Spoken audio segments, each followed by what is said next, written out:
What's up and welcome to Me, You, and Switch 2. I am me, Tom Tate, and you are you, so let's talk about Switch 2. This is the latest and greatest Nintendo Switch 2 news brought to you every Tuesday and Friday in snackable 5 to 10 minute episodes. We try to keep things short and sweet.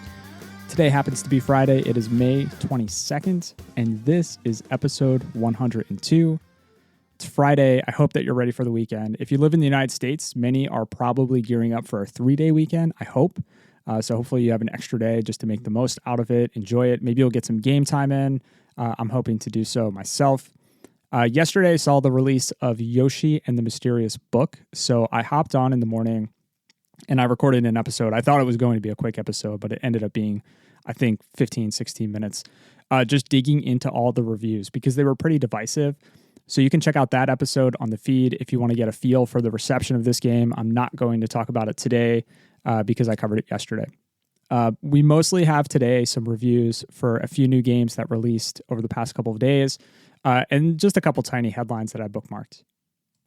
All right, let's dig into it. First up, last Tuesday, I covered the Adventures of Elliot, and there's now a prologue demo that Square Enix put out that lets you play the opening of the game, and that will carry over your save file into the main game. So if you want to get started, give it a shot. The Final Fantasy VII Remake and I think the Rebirth demos also did the same thing. So you can get a feel for the beginning of the game, and then just if you purchase it, you just kind of keep moving. You don't have to replay it, which is nice. Tales of Arise Beyond the Dawn Edition releases today, May 22nd, for $49.99, both digitally and physically, as a game key card. This is an action role-playing game. It's from Bandai Namco. It's part of the Tales series, which has a ton of entries. It's been out on other platforms, so this particular game has been out since 2021, I think. It reviewed really well, so just looking at some of the reviews, Game Informer gave it a 9.25 out of 10. GameSpot gave it a 7 out of 10. IGN, 9 out of 10. Push Square, 9 out of 10. RPG Fan, 93 out of 100. So the reviews for the original release on PS5 and other platforms were pretty well. And we're starting to see reviews dropping for the Switch 2 edition. Nintendo Life's Mitch Vogel reviewed it. He gave it a 7 out of 10. The joys, flashy, exciting combat system, interesting narrative premise, stable performance and visuals, and tons of content to experience. The cons, late game enemy encounters can feel a bit unbalanced. Story loses steam the longer it goes on. And Beyond the Dawn is good, but not great. Nintendo Insider's Cullen Black has a review in progress. I'll link to both of these in the show notes if you want to check them out. But Cullen dove a bit deeper into the performance. So he was talking about the game being locked at 30 frames per second and kind of how it feels compared to, I think he mentioned he played it on PS5 a couple years back. So I'll link to those if you want to read those, if you're interested in Tales of Arise. Okay, also arriving today, May 22nd, is Bubsy 4D. So this is a 3D platformer. It's published by Atari. It is produced by Fabraz. Fabraz is an indie developer. They're responsible for a few games like Demon Turf and Demon Tide. Those games were critically acclaimed when they were released. It is the latest entry in the Bubsy series, which had a retro collection release last summer. I think that was from Limited Run Games that put that out. So you can play all the old Super Nintendo and Sega Genesis and PS1 games. And I played all those. I mean, I grew up on the Super Nintendo and Genesis Bubsy games, and I played Bubsy 3D for PlayStation 1. These were not the best games. They weren't loved or acclaimed by any means. They didn't play great. They were run-of-the-mill, mediocre platformer games. People bought them, though. People did play them. You saw Bubsy all over the place. Maybe it became a bit of a joke. I think they tried really hard to make Bubsy a known and loved video game mascot. I was reading, too, that there was a TV pilot. I don't know how far that went, and I haven't seen it. But I was reading that in the notes for the collection that released last September, that was a part of it. But my memory, which is fuzzy, doesn't really slot Bubsy alongside Mario or Sonic or any of those classic characters. And in 3D, I remember enjoying Croc and Gex, right, more than Bubsy. So all that to say, I was shocked to see the volume of reviews that poured in over the past couple of days for Bubsy 4D. So people are spending a lot of time reviewing this game. I thought it was just going to hit the eShop and maybe we'll get a quick review from Nintendo Life, but I didn't expect to see so many reviews from the major platforms.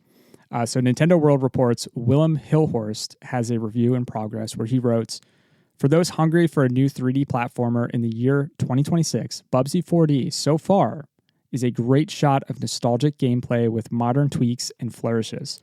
On Switch 1, it runs fine enough, and on Switch 2, you should have no problems.